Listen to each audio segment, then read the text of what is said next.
चलिए तो स्टार्ट करते हैं। Once again, good morning everyone. Audio clear है? Yes sir. Yes sir. तो लास्ट क्लास में हम लोग वेबसाइट को डेवलप करने के लिए कौन कौन सा लैंग्वेज यूज करते हैं इसके बारे में हम लोग डिस्कस कर चुके हैं। HTML के बारे में डिस्कस कर चुके हैं, website, web page, web browser इसका डिस्कशन कर चुके हैं, टैग्स के बारे में डिस्कशन कर चुके हैं। नोट्स आप लोगों के ग्रुप में मिल चुका होगा आप लोगों को ऑलरेडी। आज हम लोग HTML में प्रोग्राम को लिखना शुरू करेंगे और प्रोग्राम लिखेंगे और उसको एग्जीक्यूट करेंगे और कौन कौन सा इवेंट यहाँ हो रहा है उसको डिटेल में देखेंगे। तो लास्ट क्लास में हम आपको बताए थे कि HTML के कोड को लिखने के लिए हमें अलग से कोई सॉफ्टवेयर की आवश्यकता नहीं होती है। हमें एक ब्राउजर चाहिए। ब्राउजर मीन्स या तो गूगल क्रोम हो, मोजिला फायरफॉक्स हो, ओपेरा हो, इंटरनेट एक्सप्लोरर हो या फिर और भी बहुत सारे ब्राउजर्स आपके पास उपलब्ध हैं। कोई भी ब्राउजर आपके पास एक होना चाहिए। इसके बाद प्रोग्राम को लिखने के लिए एक हमें टेक्स्ट एडिटर चाहिए। तो टेक्स्ट एडिटर में आपको अगर कोई सॉफ्टवेयर इंस्टॉल अलग से नहीं किए हैं तो नोटपैड अवेलेबल है आपके पास। नोटपैड में भी हम लोग कोड को लिख सकते हैं, वहां हम लोग एग्जीक्यूट उसको कर सकते हैं। अब प्रोग्राम लिखने के बाद हम लोग उस प्रोग्राम को सेव करेंगे। अगर हम डायरेक्ट सेव करते हैं किसी भी नाम के साथ, अगर डायरेक्ट सेव करेंगे तो आपका .txt फॉर्मेट में वो सेव होगा, वो नॉर्मल टेक्स्ट फाइल के फॉर्मेट में रहेगा। txt मीन्स टेक्स्ट फाइल, क्योंकि वो टेक्स्ट एडिटर से बन रहा है। Actually notepad is a text editor, तो उसका बाय डिफॉल्ट जो एक्सटेंशन है उसको हम लोग txt बोलते हैं। ठीक है, तो हम आपको दिखा दें। सपोज ये नोटपैड है, इसको अगर हम डायरेक्ट सेव करते हैं तो हमारे पास .txt आप यहाँ देख सकते हैं। .txt यानी ये एक्सटेंशन हमारा .txt के फॉर्म में सेव होगा हमारा फाइल, और नॉर्मल टेक्स्ट फाइल बन के रह जाएगा। Text file in the sense कि हम उसको डायरेक्ट केवल रीड कर सकते हैं, लेकिन हमारा जो फाइल है उसको हम वेब फॉर्मेट में यानी HTML के फॉर्म में अगर कन्वर्ट करना चाहते हैं तो हमें सेव करने के दौरान ही हमें एक्सटेंशन को केवल चेंज कर देना होगा। एक्सटेंशन मीन्स इसके फॉर्मेट को सेव करना होगा। हम यहाँ .txt के जगह हम फाइल नेम कुछ भी दें, उसको .html या .htm से सेव करेंगे। यानी हमें जो फाइल है उसको सेव करना है .html, यानी सेव करना है फाइल को किस नेम से? Save the file using any name. नाम आप कुछ भी दे सकते हैं, नेम के लिए कोई रेस्ट्रिक्शन हमारे पास नहीं है। ठीक है, नेम आपकी इच्छा, यूजर डिफाइन है, लेकिन हमें एक्सटेंशन यहाँ ध्यान देना है। विथ एक्सटेंशन क्या है? .htm या .html, ऐसा हमने आपके ऑलरेडी नोट्स में लिख चुका है, आप लोग पढ़े होंगे तो आपको पता होगा। ठीक है, जैसे ही हम इसको सेव करेंगे, इसको हम किसी भी लोकेशन पे सेव कर सकते हैं।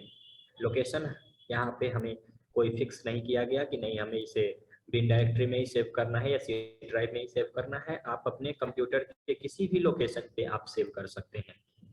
ठीक है, इसको एग्जीक्यूट करने के लिए हमें जो भी फाइल हमने सेव किया उसको सिर्फ और सिर्फ ब्राउजर के साथ ओपन कर देना है। ब्राउजर के साथ ओपन करते ही ऑटोमेटिक हमारा ये जो प्रोग्राम है वो एग्जीक्यूट कर जाएगा। तो इसको हम लोग फर्स्ट प्रोग्राम हम लोग लिखने जा रहे हैं, और फर्स्ट प्रोग्राम में हम लोग टैग के बारे में थोड़ा डिस्कस करेंगे। टैग के कैटेगरी हमने आपको बताया था, कंटेनर टैग और एम्प्टी टैग। तो कंटेनर टैग और एम्प्टी टैग तो कैटेगरी वाइज हमने देख लिया। यहाँ पे ब्राउजर के स्ट्रक्चर के अकॉर्डिंग कुछ टैग को कैटेगराइज किया गया है। अगर हम लोग ब्राउजर को देखें तो ये हमारा ब्राउजर है। इस ब्राउजर को स्टडी करें तो ब्राउजर में यूजर की रिक्वायरमेंट को फुलफिल करने के लिए, यूजर रिक्वायरमेंट मीन्स जिसके लिए ये वेबसाइट या वेब पेज हम बना रहे हैं वो हमारा यूजर है, ठीक है। और प्रोग्रामर पॉइंट ऑफ व्यू से यानी प्रोग्रामर की रिक्वायरमेंट को फुलफिल करने के लिए भी इस ब्राउजर में एक्चुअली दो ग्रुप्स बनाया गया। पहला ग्रुप जो हमारे पास है वो ये पेज है। आप देख सकते हैं हमारा कर्सर का जो मूवमेंट आपको जा रहा है। हम आपको एक काम करते हैं, इसका स्क्रीनशॉट लेकर के दिखाते हैं।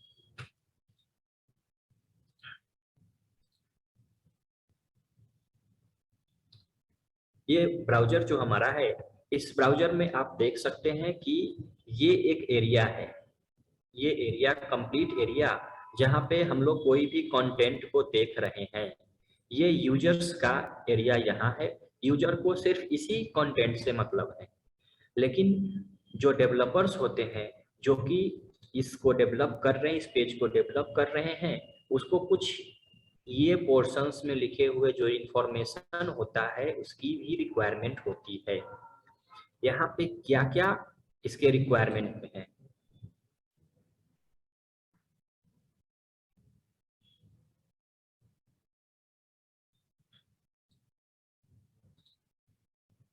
चैट मत करो बाबू तुम लोग।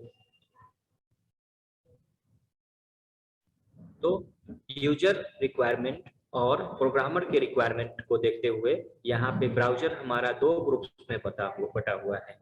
पहला यूजर रिक्वायरमेंट को फुलफिल करने का सेक्शन जिसको हम लोग यूजर सेक्शन बोलते हैं, और दूसरा जो हमारा डेवलपर के रिक्वायरमेंट को फुलफिल करने का जो सेक्शन है वो हमारा ये कुछ सेक्शन है जिसको हम लोग हेडिंग सेक्शन बोलते हैं। अब हेडिंग सेक्शन में कुछ इंफॉर्मेशन हमें मिलता है, यानी कि ये फाइल किस लोकेशन पे सेव है। अब किस लोकेशन पे सेव है वो इस एड्रेस बार से हमें पता चल जाता है, ठीक है। इस फाइल का क्या नाम है, तो होम यूनिक आइडेंटिफिकेशन अथॉरिटी, ये इसका एक टाइटल है, ठीक है। और भी बहुत सारा इंफॉर्मेशन जो हम लोग धीरे धीरे इसको इसमें देखेंगे।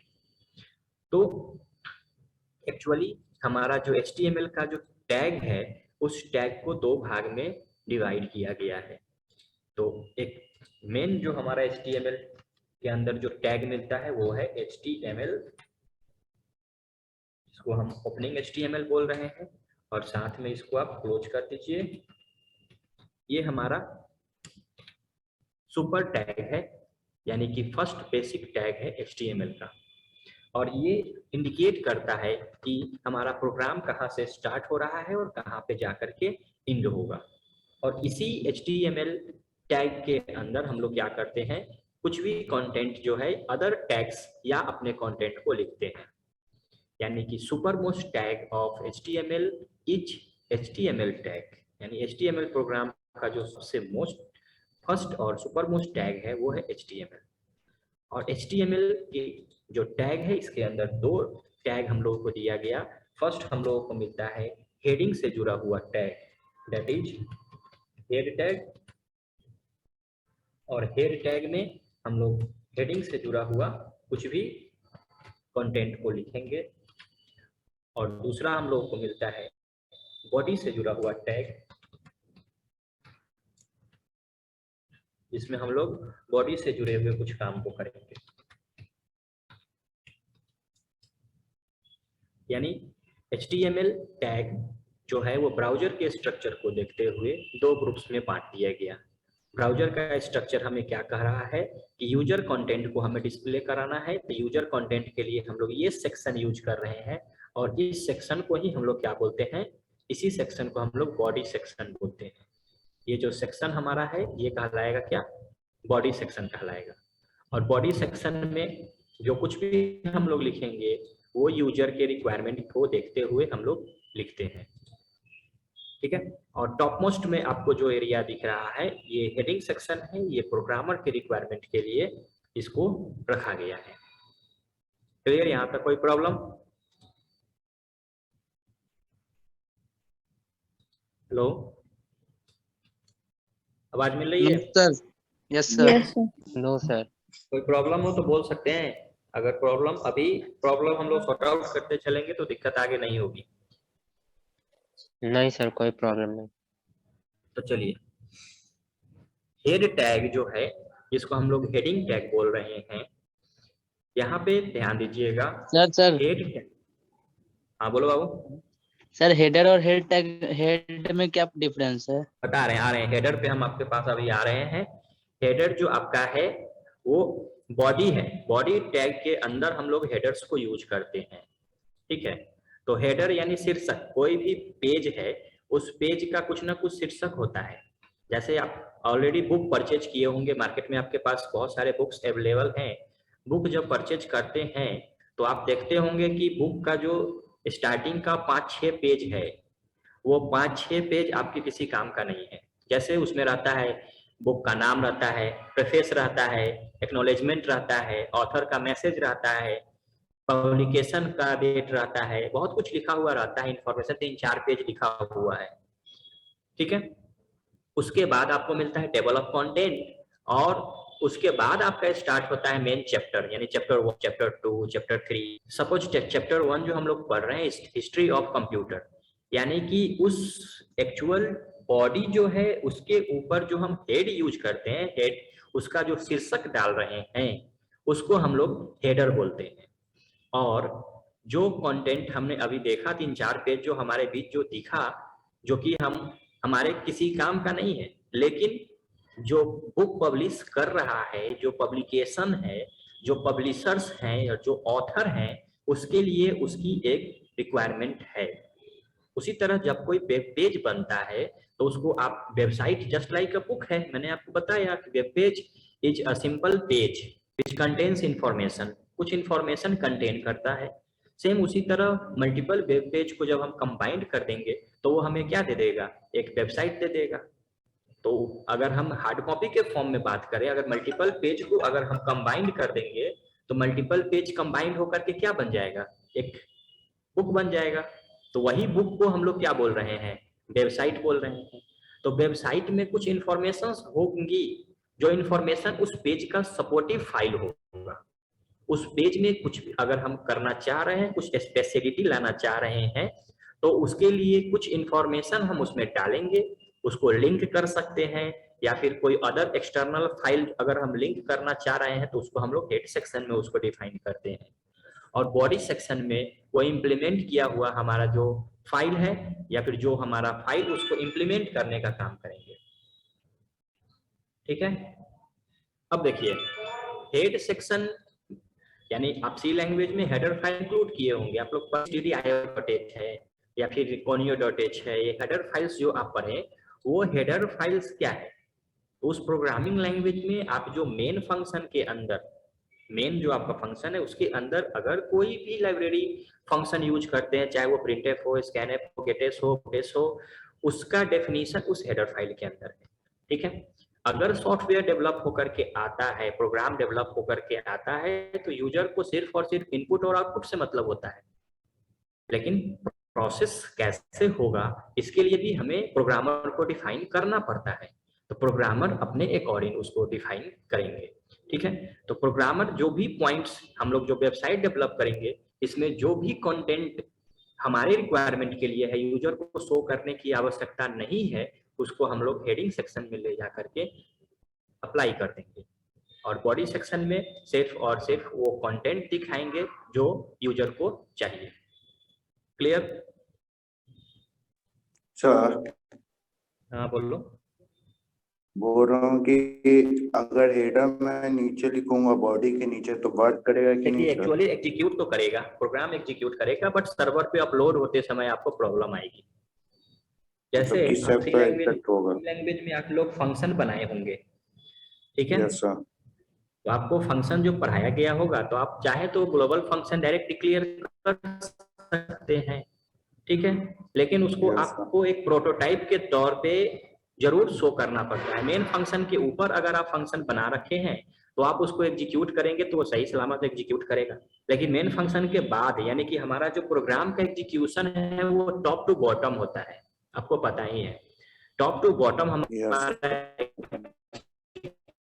हमारा तो पेज का कंप्लीट इंफॉर्मेशन पहले हमारे पास होना चाहिए। हो सकता है हम यहाँ कोई एक्सटर्नल फाइल लिंक किए हुए हैं, हो सकता है यहाँ पर हम कोई CSS का फाइल लिंक किए हुए हैं, हो सकता है हम बूटस्ट्रैप यूज किए हुए हैं। वो सारे के सारे टर्म्स यहाँ पे यूज होगा, हेडिंग सेक्शन में यूज होगा। और जब हेडिंग सेक्शन में यूज होगा तो उसका डेफिनेशन जब ब्राउजर को नहीं मिलेगा तो वो बॉडी के अंदर जो उसका हम पार्ट्स जो इसको इम्प्लीमेंट कर रहे हैं उसको वो कैसे डिकोड करेगा। तो वहां पे फिलहाल तो एग्जीक्यूट हो जाएगा, बट सर्वर पर साइड जब प्रोग्रामिंग हम लोग करेंगे तो वहां पे दिक्कत आएगी। मतलब किस टाइप का प्रॉब्लम होगी वो पूछ रहा हूँ सर। आपको जो प्रॉब्लम आ रही है यहाँ पे, जो हम लोग ऑलरेडी HTML यूज करेंगे ब्राउजर, तो ब्राउजर जो आपका है वो इंटरप्रेटर यूज करता है। इंटरप्रेटर कहने का मतलब जो कोड हमारा है वो लाइन बाय लाइन डिकोड होगा। अगर इसमें जो लाइन में एरर होगा या किसी तरह का कोई प्रॉब्लम होगा, उस लाइन को एग्जीक्यूट ही नहीं किया जाएगा, एरर मैसेज आपको नहीं दिया जाएगा। एक नॉर्मल जो ब्राउजर डिफॉल्ट सेटिंग है, डिफॉल्ट सेटिंग के अकॉर्डिंग हमारे सामने आउटपुट दे दिया। हमने फॉन्ट के साइज को सेट 5 पॉइंट पे, अब 5 पॉइंट पे सेट करने के दौरान में भी कि वो फॉन्ट का जो कोड है उसको हमने गलत लिख दिया, कुछ स्पेलिंग गलत हो गया, कुछ इस तरह का एरर अगर हमने डाल दिया, तो उस कंडीशन में आपका जो फॉन्ट जो है वो 5 पॉइंट न हो करके आपका बाय डिफॉल्ट ब्राउजर का जो सेटिंग होता है दैट इज 3, उसके अकॉर्डिंग आपको दिख जाएगा। इसको हम प्रोग्राम के थ्रू अभी हमको करके दिखाएंगे कि अगर एरर हमारा हो जाता है किसी तरह से कोड में, अगर इंप्लीमेंट नहीं हो पाता है तो किस तरह का आउटपुट हमारे सामने आएगा। यहाँ पे आपको कोई आउटपुट सी लैंग्वेज की तरह मैसेज नहीं दिया जाएगा, एरर मैसेज। आपको एरर को खुद डिबग करना पड़ेगा, खुद थोड़ा समझना पड़ेगा, लेकिन इजी है, उसमें कोई टेंशन नहीं लेना कि नहीं ये कैसे होगा, बहुत हार्ड है, कोई इंडिकेटर नहीं होगा तो कैसे हम लोग इंडिकेट करेंगे। आप लोग इतने प्रैक्टिस में आ जाएंगे कि खुद ब खुद आपको दिख जाएगा इसका आउटपुट। ठीक है, तो चलिए हम लोग फर्स्ट प्रोग्राम स्टार्ट करते हैं। बिगिनिंग से स्टार्ट कर रहे हैं, मैं भी आप लोग ये टॉपिक ऑलरेडी पढ़े होंगे, फिर भी हम बिगिनिंग से स्टार्ट करेंगे और कंपेयर करके आपको दिखाएंगे, आपका ये प्रॉब्लम अभी सॉर्ट आउट हो जाएगा। ये हमारा हेड सेक्शन है। इस हेडिंग सेक्शन में एक मेन हमारा है पेज का title, what will be the title of the page. तो उसके लिए हम लोग एक टाइटल टैग है, इसको हम लोग इंप्लीमेंट करेंगे। टाइटल में हम लोग जो भी कंटेंट लिखेंगे, अगर टाइटल टैग के अंदर हम जो भी कंटेंट लिखेंगे वो हमारे इस पेज का टाइटल बनेगा। और ये ब्राउजर के ऊपर आपका ये जो पोर्शन आपको दिख रहा है इसमें आपको ये दिखेगा, ये जो पोर्शन आपका दिख रहा है यहाँ पे आपको वो टाइटल के फॉर्म में मिलेगा। यानी कि कोई भी वेब पेज अगर एग्जीक्यूट कर रहा है तो एग्जीक्यूशन के दौरान ये टैब्स हैं, मल्टीपल टैब है, आपको पता होगा ब्राउजर में टैब्स होते हैं, यहाँ पे टैब लिख रहा है। अब ये जो टैब बना, इस टैब में इस पेज के टाइटल को डिस्प्ले कराया जाता है। तो इस पेज का एक्चुअल ये जो नेम नहीं है, इसको हम नेम नहीं बोलेंगे, इसका हम टाइटल बोलेंगे, यानी कैप्शन हम इसको बोल सकते हैं। यूजर के सामने ये नाम जाएगा, बट एक्चुअल जो नेम है, जो हम जिस नाम से इसको सेव करेंगे वो होगा। तो सपोज हम इसका नाम हम दे देते हैं फर्स्ट प्रोग्राम। ठीक है, टाइटल हमने दिया फर्स्ट प्रोग्राम। अभी हम हेड से जुड़ा हुआ एक ही देखने जा रहे हैं, एक टैब हमने देखा, दैट इज टाइटल। अब टाइटल के बाद हम बॉडी सेक्शन में आ रहे हैं, और बॉडी सेक्शन में हम यहाँ अभी आप एक क्वेश्चन एक स्टूडेंट का था कि हेडर और हेडिंग में क्या अंतर है, तो अभी आपको हेडर और हेडिंग का भी प्रॉब्लम दिख जाएगा। यहाँ पे एक टैग हम लोगों को मिलता है, वो है H1, और इसका एक लेवल है H1 to H6। यानी हम एक पेज का जो शीर्षक है, जैसे अगर आप कोई वेबसाइट ओपन करते हैं, सपोज हम यहाँ पे कोई वेबसाइट ओपन करने जा रहे हैं, मान लो कोई भी, नॉर्मली हम आपको सिर्फ दिखाने के लिए ओपन करते हैं।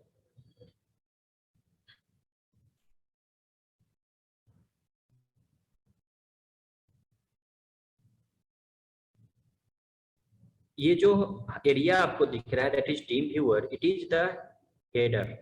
ये आपका हेडर है इस पेज का हेडर है, यानी टीम व्यूअर से जुड़ा हुआ इंफॉर्मेशन हमें इस बॉडी सेक्शन में मिल रहा है। तो इस तरह अगर हमें हेडर दिखाना होगा तो इसके लिए हम H1 to H6 यानी H1 से लेकर के H6 तक हमें 6 लेवल दिए गए हैं।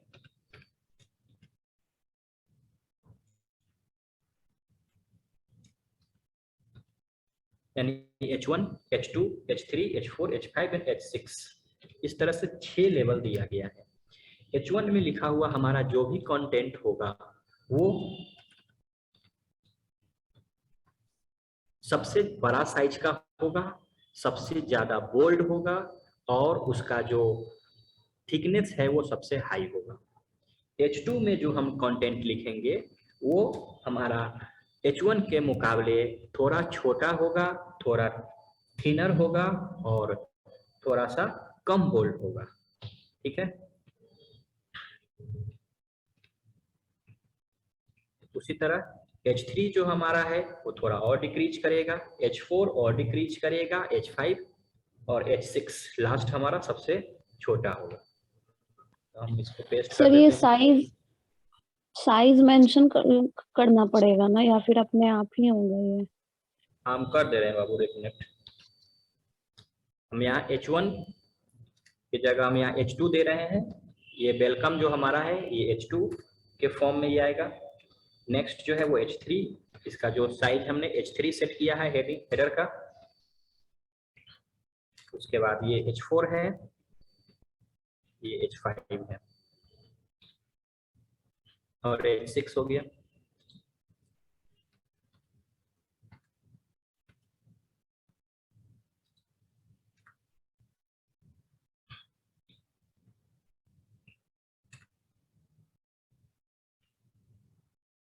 यहाँ पे हमने वेलकम को ही प्रिंट किया।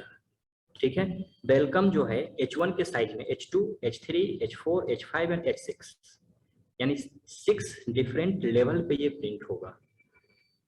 मतलब एक पेज आप लोग ऑलरेडी देखे, एक टाइटल है यानी एक हेडर है, उसके अंदर सब हेडिंग होता है, फिर उसके अंदर भी सब हेडिंग होता है, यानी एक मुख्य टॉपिक है, उस टॉपिक के अंदर सब टॉपिक्स होते हैं। तो सब टॉपिक जो होगा वो थोड़ा छोटा साइज का होगा, उसका सब होगा वो थोड़ा छोटा होगा। जैसे हमारी रिक्वायरमेंट हम वैसा यूज कर सकते हैं। तो सपोज हमारा ये जो प्रोग्राम है इसको हम सेव करेंगे। हम जो लोकेशन पे सेव करने जा रहे हैं वो है डेस्कटॉप, और डेस्कटॉप पे हम इसको फर्स्ट प्रोग्राम या फिर फर्स्ट प्रोग्राम तो हमने टाइटल दे दिया है, तो यहाँ पे हम न्यू फाइल का नाम दे रहे हैं new.html। आप चाहें तो .htm भी यूज कर सकते हैं। .htm जो हमारा एक्सटेंशन था वो पहले यूज होता था, लेकिन अब .html यूज होता है। ठीक है, उसको बंद कर दिया गया, लेकिन अभी आपका काम करेगा क्योंकि अभी हम लोग बिगिनर लेवल पे हैं। जैसे जैसे हम लोग और आगे बढ़ेंगे वैसे हमारा .html ही काम करेगा। इसको हमने सेव कर दिया। फाइल हमारा जो है वो डेस्कटॉप पे सेव हो चुका है। ये देखिए न्यू नाम से ये फाइल सेव हुआ, और ऑटोमेटिक ये जो फाइल नोटपैड का फाइल ना बन करके गूगल क्रोम सिंबल के साथ आ रहा है। दिख रहा है आप लोगों को? हेलो, दिख रहा है? Yes sir, yes sir. तो यहाँ न्यू नाम से ये आया। अगर आपके सिस्टम में हो सकता है न्यू गूगल क्रोम के फॉर्मेट में ना आए, मोजिला फायरफॉक्स के फॉर्मेट में आए या इंटरनेट एक्सप्लोरर के फॉर्मेट में आए, हो सकता है किसी भी फॉर्मेट में हो सकता है। सपोज हो सकता है ये गूगल क्रोम यहाँ ना हो करके ये इस तरह से इंटरनेट एक्सप्लोरर के फॉर्मेट में ई लिखा हुआ आ जाए, तो इसमें आपको टेंशन नहीं लेना है। ये भी किसी न किसी ब्राउजर जो हमारा है वो ब्राउजर के लोगो के फॉर्म में आना चाहिए। किसी किसी में हो सकता है ब्राउजर चेंज करना होगा तो सर? क्या बाबू? जैसे अभी तो बोल रहा हूँ कि ब्राउजर जब चेंज करना हो तो हमको मोजिला फाइल से खोलना होगा तो? करना है, ब्राउजर चेंज करना है तो इट नॉट ए इशू। आप जाएंगे डायरेक्ट उस पर राइट क्लिक कीजिए, आपको मिलेगा ओपन विथ, और जो ब्राउजर आपके सिस्टम में इंस्टॉल्ड होगा उस ब्राउजर के थ्रू आप इसको ओपन कर सकते हैं। हाँ, चूज डिफॉल्ट प्रोग्राम। गूगल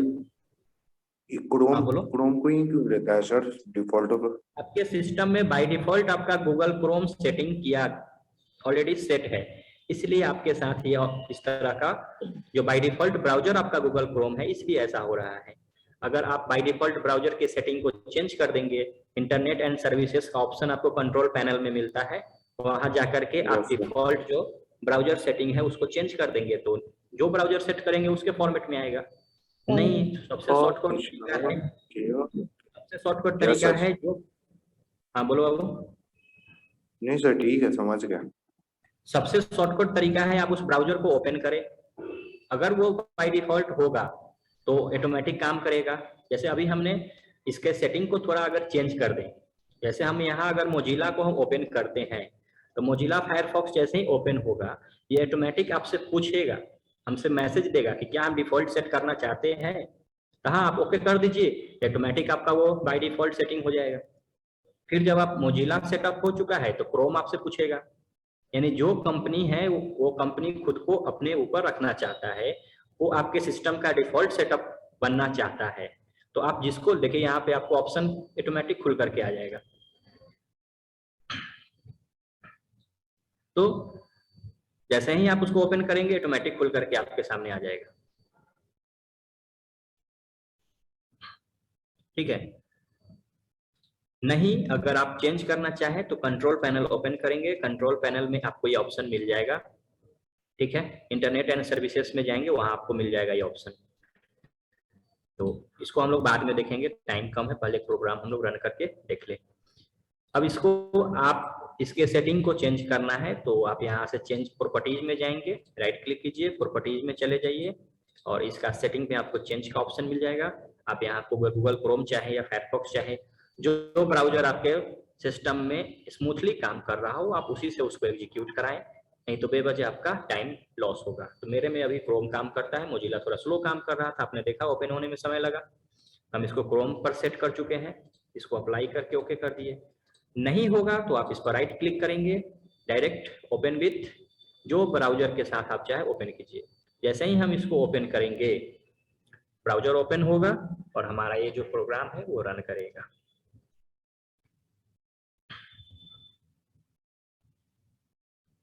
आप देख सकते हैं ये रन कर चुका है। हमने वेलकम लिखा था, थोड़ा सा छोटा करके दिखाते हैं आप लोगों को।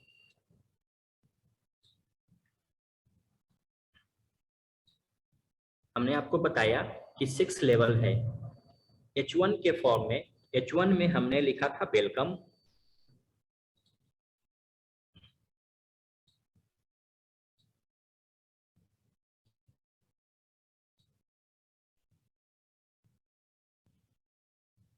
देख सकते हैं यहाँ H1 में हमने लिखा था वेलकम, तो यहाँ पे H1 का साइज सबसे बड़ा है। ठीक है, H2 उससे छोटा और थोड़ा सा कम बोल्ड, H3 उससे छोटा कम बोल्ड, सो ऑन। ये हमारा जो हेडर है वो छोटा होते चला जा रहा है। ठीक है, अब यहाँ पे कॉन्सेप्ट ये अभी आपने कहा कि अगर हम किसी तरह का कोई गलती कर दे, सपोज यहाँ हम H6 के बाद हमने आपको बोला कि H6 तक का लेवल है, हम यहाँ H7 लगाना चाह रहे हैं। ठीक है, तो H7 अगर हम यहाँ लगाते हैं, हमने अपनी इच्छा से लगा दिया, हम तो प्रोग्रामर हैं, हम लिख सकते हैं, नोटपैड हमें इसका परमिशन दे रहा है लिखने का, तो हम लिख सकते हैं, कोई रोक टोक नहीं है। तो अगर हम इसको सेव कर दें, एक बार अगर आप प्रोग्राम को सेव कर चुके हैं तो आपको उसमें चेंजिंग करने के लिए दोबारा सेव करने की आवश्यकता नहीं है, नाम देने की आवश्यकता नहीं है, केवल कंट्रोल एस प्रेस करें, ऑटोमेटिक वो सेव हो जाएगा और उस पेज पर आकर के आपको रिफ्रेश करना है। देखिए आप देख सकते हैं कि H1 का साइज बड़ा, H2 उससे छोटा, H6 तक का जो साइज है कुछ इस तरह से इतना छोटा है, लेकिन H7 हमारे प्रेडिक्शन के अनुसार थोड़ा और छोटा होना चाहिए था H6 के तुलना में, लेकिन H7 is not a tag, H7 कोई टैग ही नहीं है। जब कोई टैग नहीं है तो ब्राउजर इसको नहीं समझा, इसको डिकोड नहीं किया, और ये बाय डिफॉल्ट आपका जो नॉर्मल टेक्स्ट जो है इसका सेट किया गया है, जिसमें बोल्ड नहीं यूज किया गया, that is font size is equal to 3, उसमें आपको ये डिस्प्ले कर दिया। लेकिन कोई एरर मैसेज आपको यहाँ नहीं दिया जाएगा, क्योंकि browser uses interpreter, browser compiler use नहीं करता है, ब्राउजर इंटरप्रेटर यूज करता है, और interpreter line by line code को एग्जीक्यूट करता है, लाइन बाय लाइन अगर हमारे इस लाइन में कुछ एरर होगा तो इसको बाय डिफॉल्ट सेटिंग के अकॉर्डिंग एग्जीक्यूट करके अगले लाइन में वो चला जाएगा। सपोज हम यहाँ H1 के साइज को फिर से हम इसके जस्ट नीचे हम इंप्लीमेंट कर दे रहे हैं।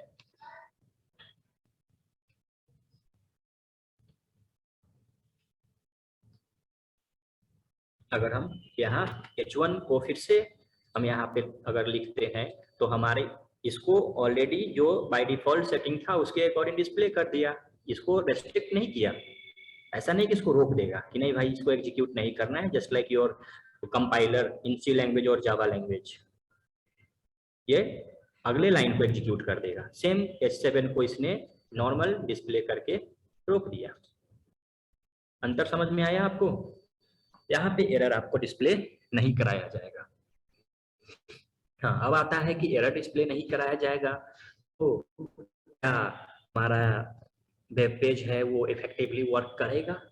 तो हाँ बिल्कुल, HTML में के साथ HTML के साथ हम लोग अदर लैंग्वेज को मिक्स करते हैं। हमने आपको बताया कि HTML अकेला पेज नहीं डेवलप करेगा, इसके साथ हमें और भी कुछ ना कुछ प्रोग्रामिंग या स्क्रिप्टिंग लैंग्वेज को यूज करना पड़ेगा। तो यहाँ पे हम लोग जावास्क्रिप्ट सीखेंगे, VB है, PHP है। जब PHP हम लोग यूज करेंगे तो सर्वर साइड से आपको एरर आना शुरू होगा। सर्वर जो है वो आपको एरर भेजना शुरू करेगा, that is may be page not found या फिर और कुछ तरह का एरर होगा, वो सर्वर आपको बताएगा। ब्राउजर आपको किसी तरह का कोई एरर नहीं देगा। क्लियर? Any query?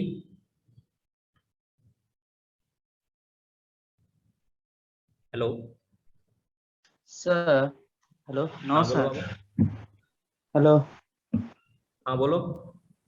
सर, बोल रहे हैं कि जैसे हम लोग HTML का यूज क्यों करते हैं वेब पेज बनाने के लिए, और कोई लैंग्वेज ब्राउजर क्यों जो नहीं यूज आपका है, करते? ब्राउजर जो आपको बनाया गया था, फर्स्ट ब्राउजर आपका नेटस्केप नेविगेटर आया था, उसने ये सोचा कि हमें किसी भी इंफॉर्मेशन को अगर इंटरनेट के थ्रू एग्जीक्यूट करना है तो उन्होंने एक एप्लीकेशन क्रिएट किया, that is the browser, Netscape navigator जो फर्स्ट ब्राउजर था।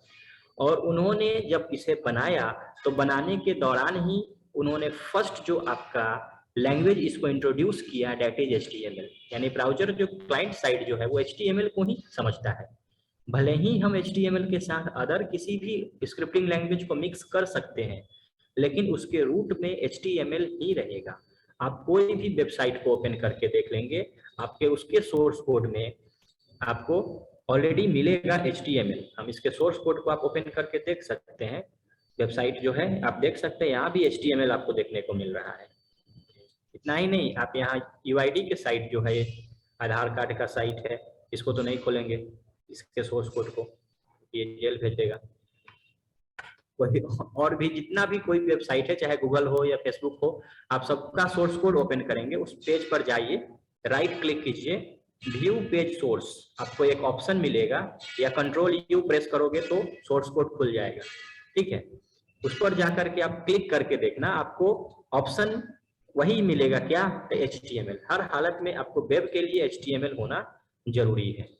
यहाँ व्हाट्सएप है तो व्हाट्सएप के केस में भी आपको HTML मिलेगा, भले ही हम उसको इनक्रिप्ट करके छुपा सकते हैं। देखो यहाँ इसमें भी HTML आपको मिलेगा। ब्राउजर जो है वो HTML को ही समझता है क्लाइंट साइड से। क्लाइंट साइड प्रोग्रामिंग में HTML कंपलसरी है, इसीलिए HTML को ही ब्राउजर डिकोड करता है। अगर आप HTML नहीं यूज करेंगे, अभी आप जावा पढ़ रहे होंगे अगर, तो जावा में भी आपको मेन इम्प्लीमेंटेशन जावा का होता है एप्लेट से। जब एप्लेट पढ़ाया जाएगा तो वहां पे आप इम्प्लीमेंट करेंगे फिर HTML को ही। ठीक है, तो ब्राउजर के भाषा, ब्राउजर का अपना जो भाषा है दैट इज HTML। ठीक है, क्लियर? कुछ पूछना है? पूछो, 1 मिनट बचा हुआ है। Hello, yes sir. कुछ प्रॉब्लम पूछो।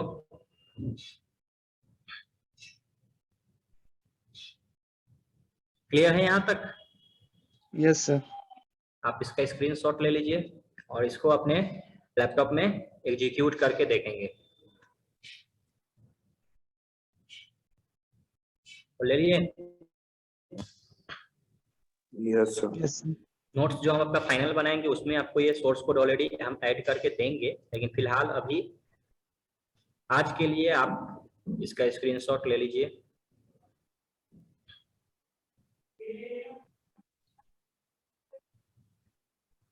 चलिए तो ठीक है, फिलहाल आज के लिए इतना ही।